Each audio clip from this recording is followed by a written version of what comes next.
5장 25절에서 34절까지 말씀입니다. 마가복음 5장 25절에서 34절까지 말씀 우리 한 절씩 교독하도록 할까요? 말씀 보도록 하겠습니다. 12해를 혈루증으로 알아온 한 여자가 있어 많은 의사에게 많은 괴로움을 받았고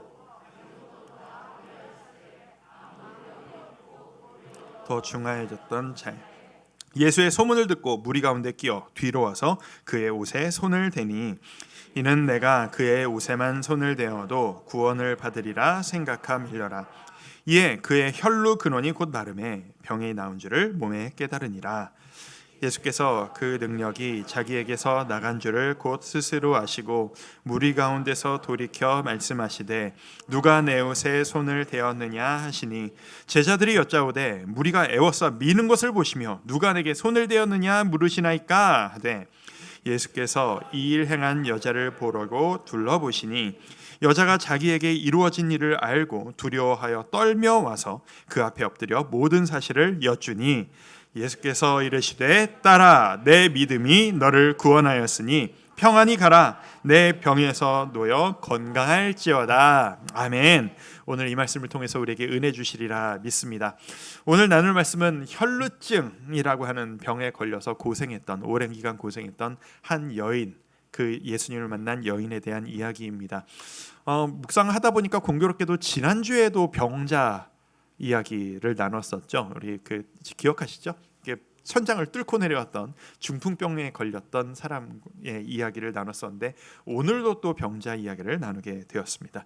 지난주에 그 중풍병자와 오늘 등장하는 이 혈루증에 걸린 여인의 가장 큰 차이가 있다면 아마 이런 것 아닐까 싶습니다.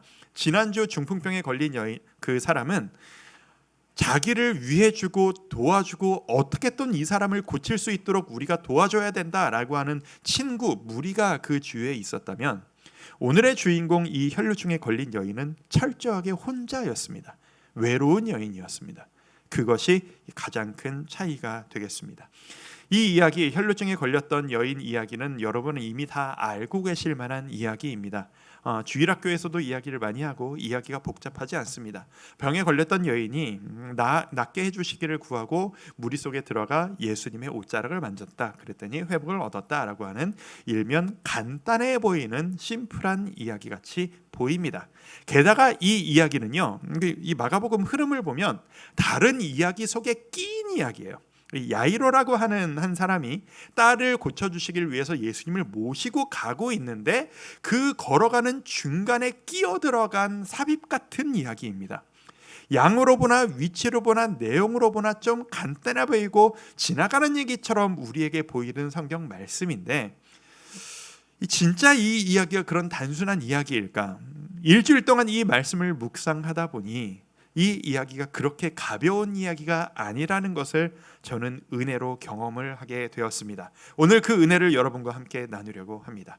오늘 말씀을 어떻게 나눌까 하다가 제가 진짜 많이 일주일 동안 은혜를 많이 누렸거든요. 어저께 설교문을 정리를 하면서 이게 참 그래요. 여러분도 큐티 나눔 하실 때 보면 은혜 나눔 하실 때 보면 내가 나눌 땐 묵상할 땐 너무 좋았는데 나누면 뭔가 이렇게 정리가 안 되고 막 그런 경험 있지 않으세요? 일주일 동안 너무 많은 은혜를 누렸는데 설교문을 막 정리하다 보니까 주님 너무 어렵네요. 이걸 어떻게 원고로 만들죠? 이 수많은 내용을 막 이 한탄이 나오는 거예요. 저도 13십기도 여러분과 같이 하고 있지 않겠습니까? 주님 앞에 주님 이거 어떻게 하죠? 기도했더니 하나님이 제 마음속에 주시는 감동, 뭘 고민하냐? 그냥 차례대로 짚어가면서 이야기해라 라고 주시는 것 같아서 오늘은 특별히 이제 이야기를 한 절 한 절 짚어가면서 그 숨겨진 의미가 무엇인가를 여러분과 한번 나눠보려고 합니다. 자, 25절부터 한번 보도록 할 텐데요. 25절, 26절 두 절 우리 같이 한번 한 목소리 읽어볼까요? 25절부터 읽습니다. 시작. 12해를 혈루증으로 알아온 한 여자가 있어 많은 의사에게 많은 괴로움을 받았고 가진 것도 다 허비하였으되 아무 효험이 없고 도리어 더 중하여졌던 자에. 이 두 절만 봐도 이 여인이 순탄치 않은 삶을 살아오고 있었다라는 것은 우리는 알 수 있을 것입니다. 이 여인이 어떤 삶을 살았을까? 이 연의 고통은 어떤 것이었을까? 제가 묵상하면서 좀 세 가지로 좀 분류를 해봤습니다. 이 여인이 겪었던 고통, 첫 번째 고통입니다. 이 여인 혈루증이라는 병, 곧 육신의 고통이 이 여인에게 있었습니다. 혈루증이라는 병, 곧 육신 고통 그 자체. 혈루증이라는 병은 그 여인들이 그 여성들이 매달 경험하는 그 생리 외에 그때가 아닌데 계속해서 멈추지 않고 피가 흐르는 그 병을 의미합니다. 저는 이 남자인 입장에서 이제 이런 병이 도대체 얼마나 고통스러운 일인지, 얼마나 어려운 일인지 감히 상상하기가 참 어렵습니다. 제가 알 수가 없지 않겠습니까? 그런데 아마 그냥 사회적으로 생각해 보면 이런 생각이 들더라고요.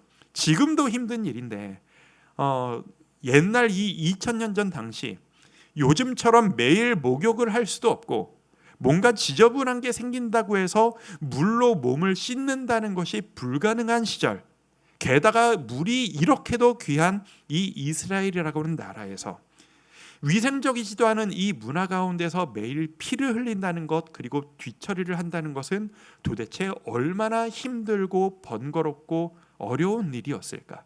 다른 사람들 보기에도 얼마나 민망한 일이었을까? 지금 우리가 생각하는 것 그 이상이라는 것은 분명한 사실이었을 것 같습니다.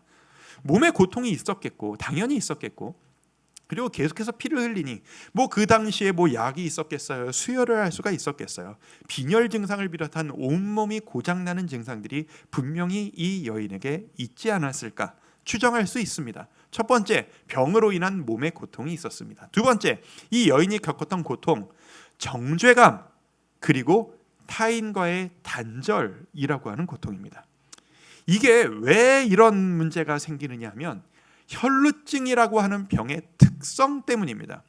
지난주에도 당시에는 병이라고 하는 게 하나님 앞에 잘못해서 벌을 받았다라는 개념이 있다라고 이야기를 했지만, 오늘 이 혈루증이라는 병은 당시에 더 그랬습니다. 요즘하고는 전혀 연관 지으실 필요가 없어요. 예수님의 십자가 이후에 그 율법, 그런 정죄는 모두 다 사라진 겁니다. 이 당시 구약 율법에 따르면 이 혈루증이라는 병이 어떤 병이었는지를 한번 알려드리도록 하겠습니다. 자, 레위기 15장 25절에서 28절까지 말씀인데요. 제가 한번 쭉 읽어드릴게요. 좀 긴데 어떤 병이었는지 상상을 해보십시오. 만일 여인의 피의 유출이 그의 불결기, 생리기간을 의미합니다. 그때가 아닌데도 여러 날이 간다든지, 그 유출이 그의 불결기를 지나도 계속되면 그 부정을 유출하는 모든 날 동안은 그 불결한 때와 같이 부정한 즉, 그러니까 피가 흐르면 부정하다 하는 거예요. 26절, 그의 유출이 있는 모든 날 동안에 그가 눕는 침상은 그에게 불결한 때의 침상과 같고 그가 앉는 모든 자리도 부정함이 불결한 때의 부정과 같으니 그것들을 만지는 자는 다 부정한 즉 그의 옷을 빨고 물로 몸을 씻을 것이며 저녁까지 부정할 것이요 그의 유출이 그치면 2일을 센 후에 7일을 센 후에야 정하리니. 이해 가시겠어요? 이 혈루증이라는 병은 율법이 지정한 부정한 죄를 지었다라는 증거의 병이에요.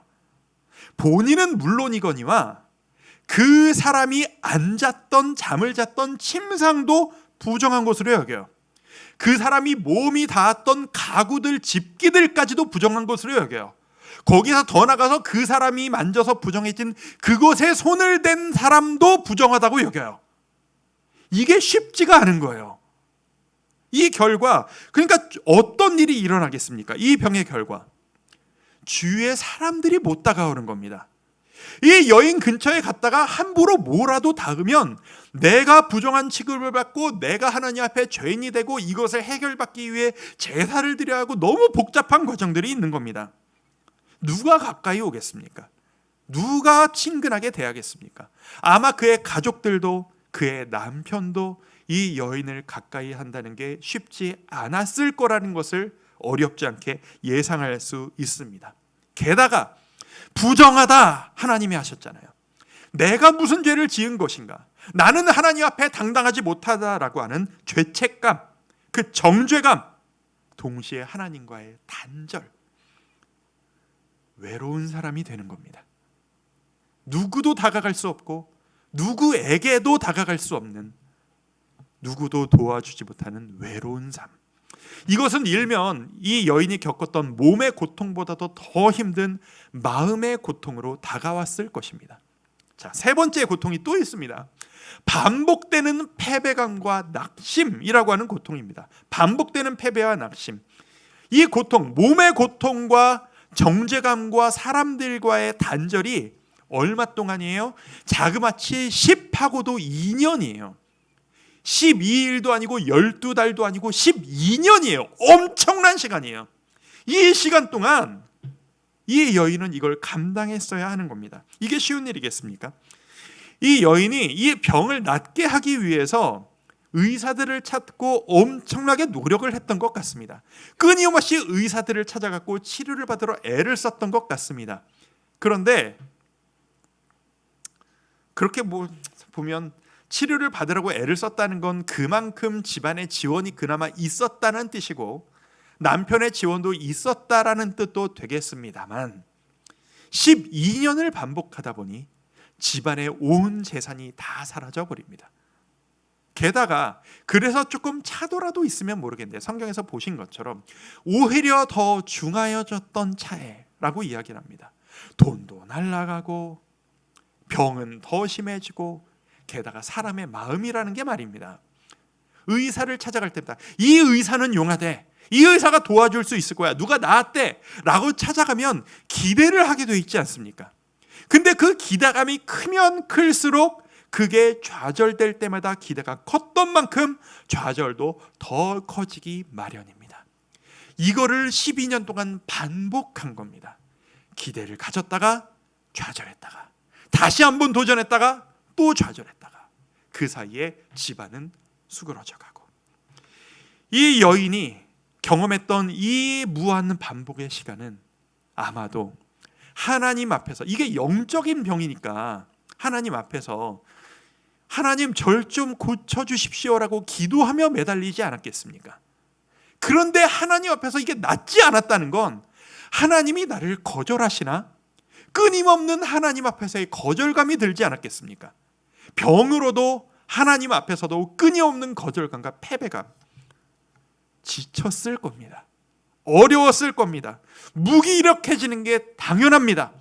지금으로 치면 우울증 증상을 갖는 것이 진단을 받는 게 당연할 정도였을 겁니다. 그리고 상상하건대 이 정도 되면 사람 성격이라는 게요, 온유해지기 어렵습니다. 긴 병을 겪으면 마음이 까칠해지고 힘들어지기 마련입니다.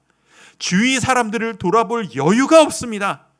주위 사람들도 가까이 하지도 않지만 더 관계가 어려워지는 악순환이 반복되었을 것입니다.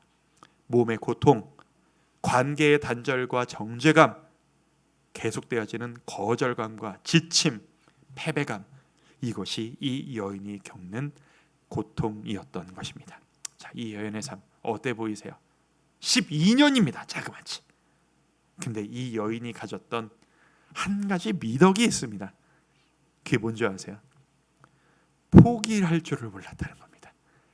포기하지를 않았다는 거예요. 그 12년 동안 포기하지 않고 계속 도전했어요. 계속 매달렸어요. 의사만 보였다 하면 그냥 다 찾아갔어요. 이게 우리에게 필요합니다. 여러분, 딴 사람 같았으면요, 보통 사람 같았으면 이 정도 했으면 나는 인생 망했다. 여러분 요즘 애들 하는 말 아세요? 이번 생은 망했다, 이런 말 아세요? 줄여서 이생망이라고 그래요. 이번 생은 망했다. 절대 그리스도인이 하면 안 될 말입니다, 여러분. 이번 생이 있고 다음 생이 그런 것도 없거니와, 이제 그 이번 생은 망했다라는 개념이 왜 등장했는지 아세요? 요즘에 아이들이 많이 하는 게임 때문이에요. 게임을 하다 보면은, 그렇게 스토리가 있는 게임을 하다 보면 하다가 캐릭터가 죽어요. 그러면 처음으로 돌아와서 다시 시작하거든요. 그래서 생을 계속 반복해요. 이런 개념이 너무 많고, 아이들이 보는 웹툰이라든가 아이들이 보는 게임이라든가 웹소설, 이런데 이 개념이 너무 팽배해 있어요. 그러니까 이번 생은 망했다, 다음에 잘해보지, 뭐 이런 개념이 있어요. 절대 그리스도인 사람들은 써선 안 될 말입니다. 어쨌든 이 여인도 그러지 않았겠습니까? 나 망한 것 같아, 나는 안 될 것 같아. 그렇게 하지 않았어요. 끝까지 부딪혔습니다. 여러분 기적을 원하십니까? 여러분 변화를 원하십니까? 하나님이 여러분 삶에 역사해 주시고 변화를 일으켜 주시길 원하십니까? 그렇다면 끝까지 이 여인처럼 주저하지 말고 주저앉아 있지 말고 부딪히셔야 합니다. 들이미셔야 돼요. 들이받으셔야 돼요. 어떻게든 나는 포기하지 않고 나아가셔야만 하는 겁니다. 여러분 그냥 주저앉아 있으시면 그냥 그대로 가는 것 확정입니다. 더 나빠졌으면 나빠졌지 저절로 나아지는 일은 없습니다. 이 여인이 그 들이받아 도전하는 그 도전을 예수님에 대한 소식을 듣고 그 도전을 한 번 더 합니다. 마가복음 5장 27절 28절 같이 한번 두 절인데요. 읽어보도록 하겠습니다. 예수의 시작. 예수의 소문을 듣고 무리 가운데 끼어 뒤로 와서 그의 옷에 손을 대니 이는 내가 그의 옷에만 손을 대어도 구원을 받으리라 생각함일러라. 이 부정한 여인이 예수님 저분이라면 저 하나님의 아들이라면 나를 낫게 해주실 거야 라는 마음으로 예수님이 계신 그 무리 가운데 뛰어들었습니다. 지금 사람들이요 이 앞뒤 구절을 보면 나옵니다. 서로 사람들이 예수님 앞에 가까이 가려고 그 손에 한번 터치라도 받으려고 말씀이라도 받으려고 밀치고 앞서거니 뒤서거니 제자들은 말리고 막 그러지 마세요 기다리세요 하는 상황입니다. 그 속으로 뛰어들어간 거예요. 이건 완전한 민폐입니다. 하면 안 되는 일입니다. 사람들의 시각으로 보면. 왜요? 부정한 여인이잖아요. 몸이 닿으면 부정해진다 했잖아요. 이 사람이요 그 무리에 파고 들어가서 사람들을 헤집고 몸이 닿으면 거기에서 몸이 닿았던 수십 수백 명의 사람들 통째로 다 부정해지는 거예요. 이처럼 큰 민폐가 어디 있어요? 그런데 이 12년을 고통 가운데 살아왔던 이 악에 바친 여인이 악에 바쳐서 혹은 이 기회를 놓치면 나는 더 이상 희망이 없다. 이게 나의 마지막 희망이다. 라고 하는 그 마음으로 민폐를 무릅쓰고 남 생각하지 않고 그냥 뛰어들어 버리는 겁니다. 지금 이 여인 입장에서 뭘 가리고 남 생각할 여유가 없는 겁니다. 여러분 이 여인의 믿음이라는 게요 그분의 옷자락만 만져도 내가 나음을 받으리라 라고 하는 믿음이 사실 근거가 약해요. 생각해 보세요. 여러분이 알고 계신 예수님 말씀들 중에 병이 낫고자 하느냐 나에게 와서 나의 옷깃을 만져라 내 옷만 스쳐도 병이 나을 것이니 모두 와서 내 옷 한 번씩 툭툭툭 치고 지나가너라 이런 말씀 하신 적 있으셨어요? 기억나세요? 그런 말씀 하신 적 없어요. 이 여인이 예수님에 대해 잘 모르는 거예요. 병이 기적이 어떻게 일어나는지를 잘 모르는 거예요.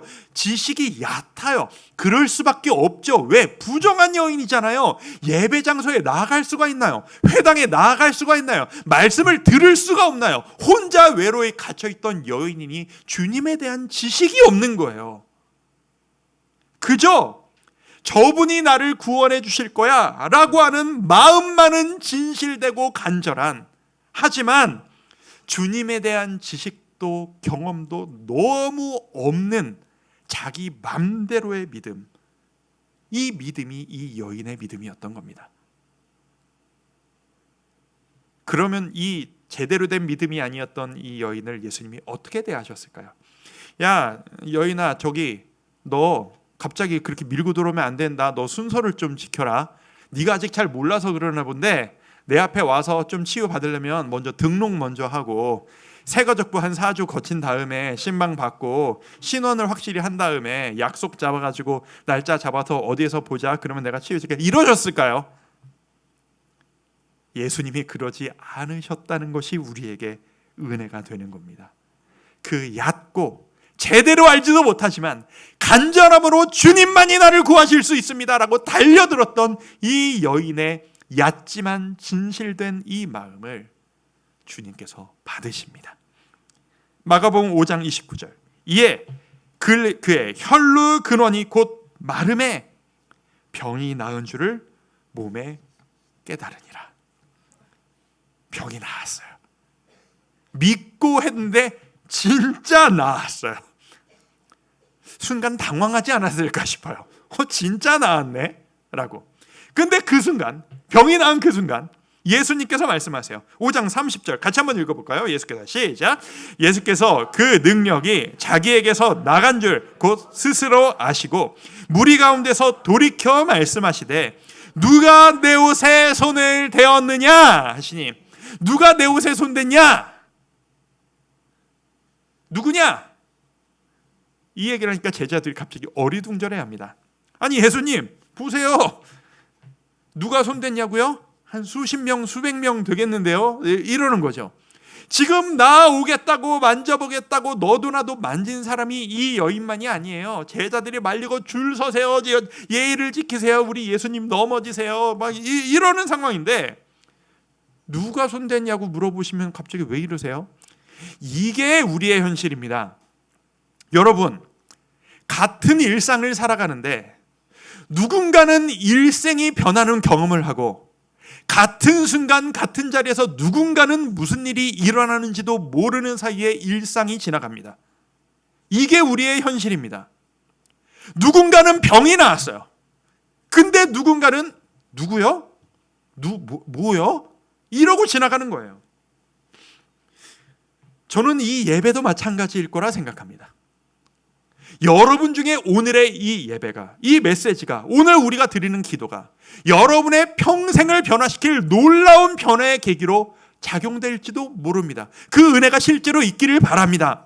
그런데 여러분들 중에 누군가는 이 예배가 매주 그냥 늘상 해왔던 루틴처럼, 주일인데 예배 안 가면 좀 마음에 찔리지, 그냥 주일이면 예배 드려야지, 그냥 여러분에게 그냥 그런 일상일지도 모르겠습니다. 어떤 마음으로 달려드느냐, 어떤 도전을 했느냐에 따라 일상이 지나간 일이냐 아니면 인생이 변화되었느냐라고는 변화를 경험하는 겁니다. 누가 내 옷에 손을 댄 거냐? 예수님이 물어보셨습니다. 제가 성도 여러분들께 질문 하나 드려보죠. 예수님이 이 질문을 왜 하셨을까요? 누가 내 옷에 손 댔니? 라고 하는 이 질문이, 자, 보기 2개 드릴게요. 1번, 진짜로 누가 내 옷에 손을 대서 내 에너지가 빠져나가서, 게임 개념같이 무슨 힐링이 빠져나갔어. 그래서 에너지가 조금 떨어졌어. 그게 감지가 됐어. 누구니? 내 허락도 안 받고 내 에너지를 빼간 사람이. 알고 싶어서 질문하신 걸까요? 아니면 다 아시지만 의도가 있어서 하고 싶은 일이 있으셔서 일부러 물어보신 걸까요? 1번일까요? 2번일까요? 여러분 어떻게 생각하세요? 누가 봐도 2번이죠. 우리가 아는 예수님은 그런 분이에요. 우리의 마음까지 다 꿰뚫어 보시는 분이시고 이미 다 아셨을 거예요. 예수님이 그 의도를 가지고 사람들을 둘러보십니다. 32절 33절, 예수께서 이 일 행하는 여자를 보려고 둘러보시니 누구냐 보니까 이 여자가 마음에 찔림을 갖습니다. 33절, 여자가 자기에게 이루어진 일을 알고 두려워하여 떨며 와서 그 앞에 엎드려 모든 사실을 여쭈니. 이 여자가 당황하는 거예요. 왜요? 난 지금 이러려고 했던 게 아니었거든요. 아무도 모르게 내 신분과 내가 부정한 사람인 걸 숨기고 살짝 와서 손만 탁 떼고 그냥 나아서 돌아가기를 원했을 거거든요. 내가 왔다는 것을 아무에도 안 들키고. 근데 일이 너무 커져버린 거예요. 갑자기 일단 몸이 나았어요. 여러분, 몸이 나았어요. 12년 만에 몸이 가뿐해지고 회복된 것을 느낀 겁니다. 근데 이게 분명히 어색하고 당황스러웠을 겁니다. 제가 왜 이 말씀 드리는지 아세요? 사람이요, 갑자기 너무 큰 기적과 일순간의 회복을 경험하면요, 이게 몸과 마음이 감당이 안 되는 경험이 있어요. 제가 이걸 경험해봐서 알거든요. 제가 계속 제대로 말씀드리고 맨날 찔끔찔끔 말씀을 드리는데, 제가 우울증을 심하게 앓았다가 영적 체험을 한번 하고 한 방에 나았던 경험이 저에게 한 번 있어요. 여러분, 우울증은 병원 가시고 약 드시고 치료 받으셔야 돼요. 근데 저에겐 좀 특수한 상황이 좀 있었어요. 나중에 말씀드릴게요. 영적으로서 제가 한 번에 치유를 받는 놀라운 경험을 했거든요. 온몸의 증상들과 증세들이 한 방에 싹 사라지고 자유해지고 우울증의 모든 게 그냥 한 방에 다 날아가는 기적을 제가 경험한 적이 있어요. 근데 그 순간에 제가 몸과 마음이 어땠냐면 나은 것 같아. 근데 이게 진짜 나은 건가? 자신을 못 하겠는 거예요. 왜? 이런 상태가 너무 오랜만이니까, 내가 너무 희망하니까 내가 스스로 착각을 하는 건가? 진짜 나은 건가? 헷갈리고요. 뭔가 멍해요. 이게 진짠가 싶어요. 내일 자고 일어나면 옛날로 돌아가면 어쩌지? 이런 마음이 들어요.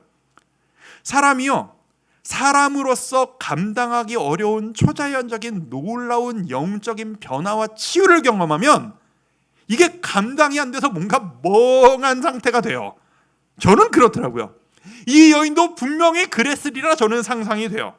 거기에 하나 더, 지금 예수님이 나한테 집중을 하시는 거예요. 나는 안 들키고 뒤에서 그냥 싹 만지고 가려고 그랬는데, 저 크신 분이, 저 위대하신 분이, 모두가 경외하는 저 하나님의 아들이 갑자기 나에게 집중을 하기 시작하신 거예요.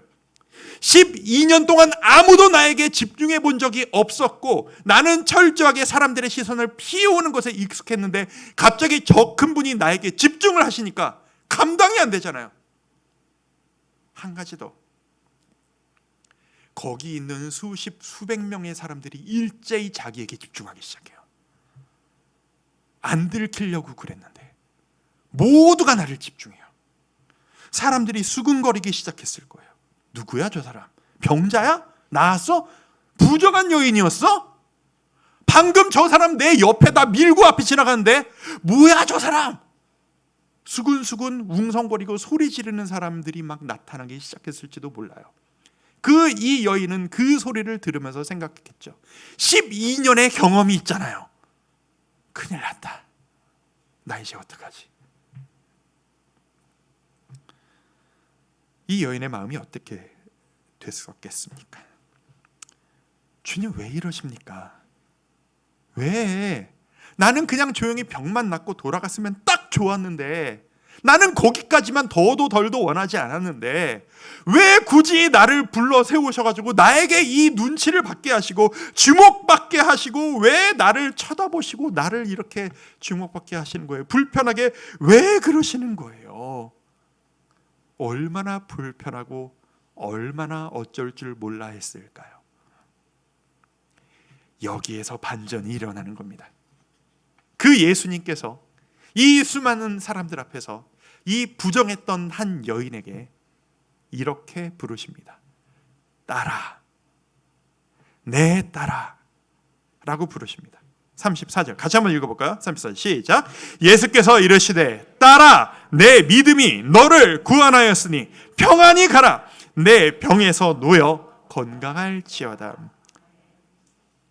따라, 이 따라라고 하는 호칭은 원어상으로 보면 애정이 듬뿍 담긴 호칭이에요. 정말 사랑하는 땅에게 쓰는 표현이에요. 예수님께서요, 수많은 여인들을 만나셨지만 따라라고 부르신 호칭을 쓰신 건 여기에서가 유일해요. 수십 수백 명이 나를 정죄하며 넌 누구야? 넌 죄인이야? 라고 바라보던 그 순간에 하나님의 아들이신 예수님께서 내 딸아, 사랑하는 눈빛으로 나를 바라보기 시작하신 거예요. 네가 왜 여기에 있어? 넌 여기 있으면 안 돼! 라고 하면서 소리 지르면서 정죄하는 그 순간에 예수님께서 모든 사람들에게 들으라는 듯이 너는 내 딸이야. 다들 들어. 얘는 내 딸이야. 아무도 이 사람을 정죄하지 못한다. 너는 이제 정결하다. 너는 누구도 두려워할 필요가 없다. 평안하거라. 건강한 몸으로 너희 가족에게 돌아가거라. 병이 낫는 것뿐 아니라 이 여인의 망가졌던 자존감, 관계, 인간관계까지 다 회복시키는 그 장을 펼쳐주시는 거예요. 왜 부담스럽게 나를 부르시는 거예요? 라기 부담이 아니고 지금 이 여인이 구했던 것 이상의 은혜, 이건 병이 낫는 것 이상, 그런 복 이상의 병이 나은 후에 삶의 기초까지도 밟아주시는 과정인 거예요. 여러분 12년 동안 병자로, 운둔자로, 왕따로, 혼자 있는 자로 살았습니다. 병이 나았다고 한순간에 남들과 똑같이 살 수 있을까요? 불가능할 거라고 봅니다. 그거 잘 안 됩니다. 제가 우울증이 걸렸다가 회복이 되었을 때 제가 이 경험을 했어요. 누가 봐도 내가 나았거든요.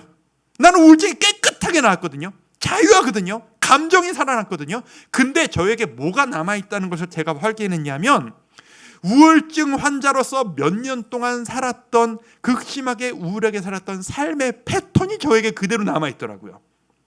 내가 우울하지 않은데 익숙하지 않아서 남들의 시선을 피해서 혼자 아무도 없는 장소에 혼자 어둡게 하고 웅크려 있기를 훨씬 더 편애하는 저의 삶의 습관이 남아있더라고요.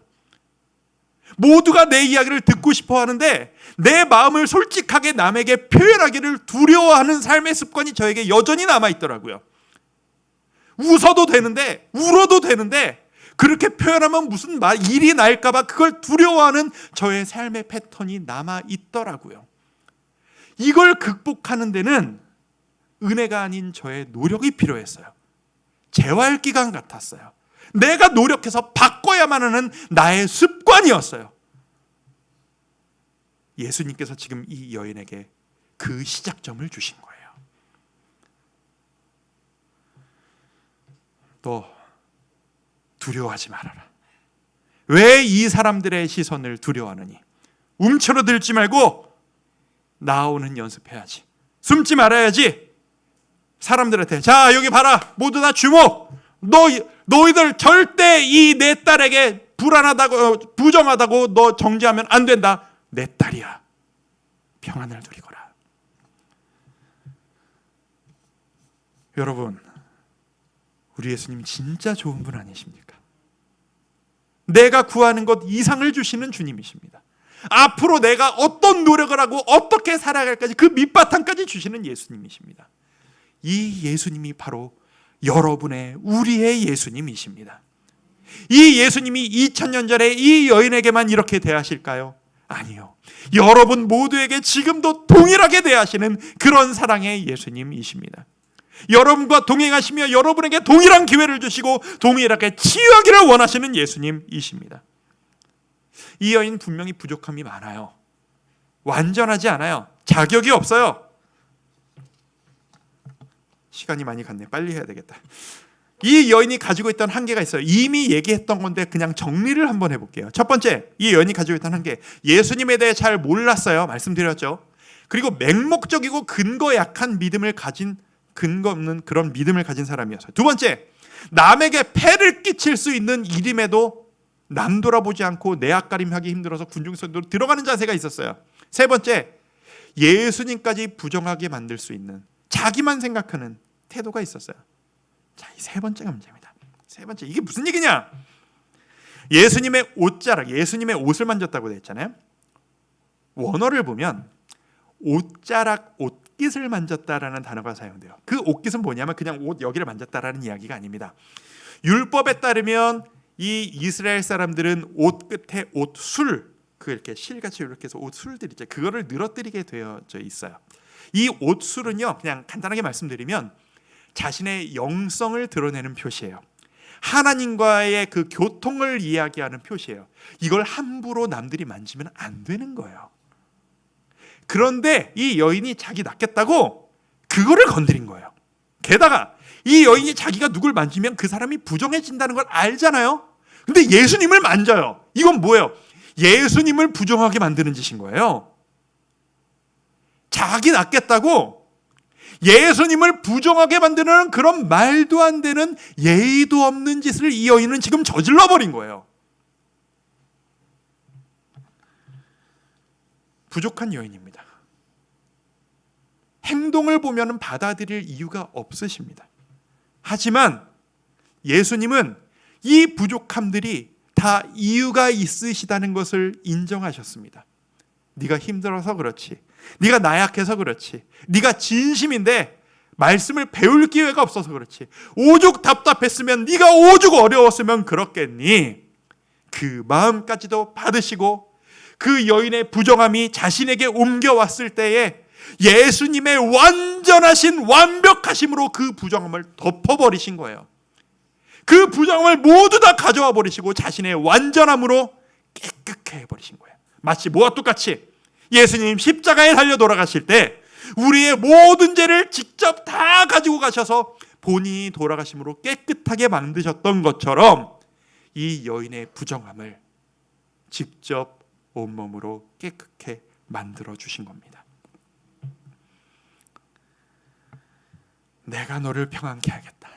내가 너를 회복시키겠다. 평안하거라. 평안하거라. 여러분, 이 이야기는 우리의 이야기입니다. 남의 이야기가 아니에요. 여러분의 이야기입니다. 여러분 주님 앞에 회복을 원하십니까? 여러분 치유받기를 원하십니까? 성장하기를 원하십니까? 기적 같은 일들이 여러분 앞에 나타나기를 원하십니까? 그렇다면 여러분 군중들 속으로 뛰어 들어가셔야 합니다. 지금 남들 생각하실 때예요? 그렇게 여유 많으세요? 여러분 살기 위해서 뛰어드셔야 해요. 여러분의 손을 뻗으셔야 돼요. 내가 접은 옷자락이라도 어떻게든 잡고야 말겠어. 그래야 내가 살아. 죽지 않고 살아. 그 간절함을 가지고 손을 뻗으셔야 돼요. 근데 우리에게 마음에 브레이크가 걸리죠. 그때마다 내가 이럴 자격이 있나? 난 부족한데. 내가 죄가 있는데. 저는 오늘 교회 처음 나왔는데요. 저는 봉사도 못하고요. 헌금도 잘 못하는데요. 제가 삶의 모습이 그렇게 아름답지가 못해요. 저 오늘 교회 오면서도 싸우면서 왔어요. 주님, 제가 무슨 자격으로. 이게 우리 마음속에 걸리는 브레이크입니다. 그거를 극복하셔야 하는 겁니다. 예수님은 그 마음만져도 다 받으시는 주님이시라는 걸 오늘 이 여인을 통해서 우리는 보지 않았습니까? 걱정하지 마십시오. 여러분이 얼마나 부정하시든, 여러분이 얼마나 주님을 모른다 하셔도, 지식이 없다 하셔도, 경험이 없다 하셔도, 여러분이 진실되게 주님만이 저를 살리실 수 있습니다. 주님만이 저를 회복시키실 수 있습니다. 제발 부디 간구하오니 저를 좀 살려주세요. 회복시켜주세요. 이 손을 뻗으셔야 하는 겁니다. 그거 하나면 되는 겁니다. 언제 하시겠습니까? 언제요? 바로 지금입니다. 바로 지금입니다. 여러분 이 예배를 통해, 우리의 기도를 통해 주님을 향해 여러분의 마음의 손을 뻗으십시오. 주님, 간절한 기도의 제목이 있습니다. 저를 좀 책임져 주십시오. 이 여인도 받아주셨던 주님께서 여러분을 받아주시리라 믿습니다. 군중 속으로 뛰어들지 않으시겠습니까? 그 믿음 지식이 없지만 믿음만 있었던 그 연약한 손을 내밀지 않으시겠습니까? 뒷일은 주님께 맡기십시오. 여러분이 주님께 손을 내미실 때 우리의 모든 가족들이, 여러분의 삶이 회복과 치유와 평안으로 가득하게 회복되기를 소망합니다. 그 은혜가 우리 모두에게 임하시기를 주님의 이름으로 축원드립니다. 우리 그 마음으로 주님께 손을 뻗는 마음으로 우리 한번 찬양하며 나아가도록 할까요? 이런 찬양이 있어요. 가사가 이래요. 마음속에 어려운